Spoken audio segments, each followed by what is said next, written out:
दिल्ली के मंत्री और आम आदमी पार्टी के नेता गोपाल राय का कहना है कि दिल्ली समेत पूरे भारत में जो कुछ हो रहा है उससे पता चलता है कि ईडी एक स्वतंत्र एजेंसी के बजाय बीजेपी कार्यकर्ता के रूप में काम कर रही है। वहीं बता दें कि गोपाल राय ने यह भी आरोप लगाया कि बीजेपी की विश्वसनीयता खत्म हो गई है, यह मामला फर्जी है और आबकारी नीति मामला घोटाले में 2 साल से छापेमारी कर रहे हैं। हालांकि अभी तक कोई सबूत नहीं मिल पाई है। आम आदमी पार्टी नेता गोपाल राय का क्या कहना है, सुनिए।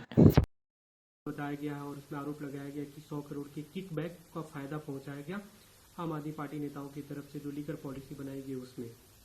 देखिए, पहली बात तो ये है कि लगातार जो घटनाक्रम हो रहे हैं पूरे देश के अंदर भी और दिल्ली के अंदर भी, उससे ये बात स्पष्ट हो गई है कि ईडी आज एक इंडिपेंडेंट एजेंसी की बजाय भारतीय जनता पार्टी की प्रवक्ता की तरह काम करने लगी है। उसकी एक कठपुतली बन गई है। इसलिए ईडी जब सूत्रों के हवाले से कुछ भी कहती है वो भाजपा कह रही होती है। भाजपा की क्रेडिबिलिटी खत्म हो चुकी है। भाजपा से लोग आज, भाजपा के नेता जब बोल रहे हैं तो लोग आज जो है इलेक्टोरल बॉन्ड में जो महा घोटाला हुआ उसके बारे में पूछ रहे हैं, तो सोर्सेज से ईडी के नाम से वो खबर चलवाते हैं। जहां तक आज इस पूरे केस का मसला है, पूरी तरह से केस फर्जी है और उसका सबसे बड़ा प्रमाण है कि 2 साल से ज्यादा हो गए, हजारों जगहों पे छापे डाल चुके ये, और आज तक एक सबूत नहीं मिला इनको। आज तक एक सबूत नहीं मिला। सुप्रीम कोर्ट ने भी पूछा कि जो बात आप कह रहे हो उसका सबूत क्या है, कोई तो सबूत लाओ। आज तक ईडी सीबीआई कोई सबूत नहीं सामने ला पाए और आज भी उनके पास कोई सबूत नहीं है। लेकिन अगर ईडी को भाजपा की एजेंसी के तौर पर काम करना है तो भाजपा निर्णय लेती है और ईडी बोलती है। लेकिन वो सीधे तौर पे 100 करोड़ के लेन देन की बात कर रहे हैं और कॉन्स्पिरेटर के तौर पे अरविंद केजरीवाल का नाम लिखा है, जो आप लोग अब तक सवाल उठा रहे थे कि ईडी किस हैसियत से, किस के सबसे प्रमुख व्यक्ति है। 9 सम्मन भेज चुके, 9 सम्मन भेजा, आज तक पहले जवाब क्यों नहीं है भेजा? अगर अरविंद केजरीवाल जो है षड्यंत्रकारी थे तो 9 सम्मन से पहले उनको ये ज्ञान नहीं था।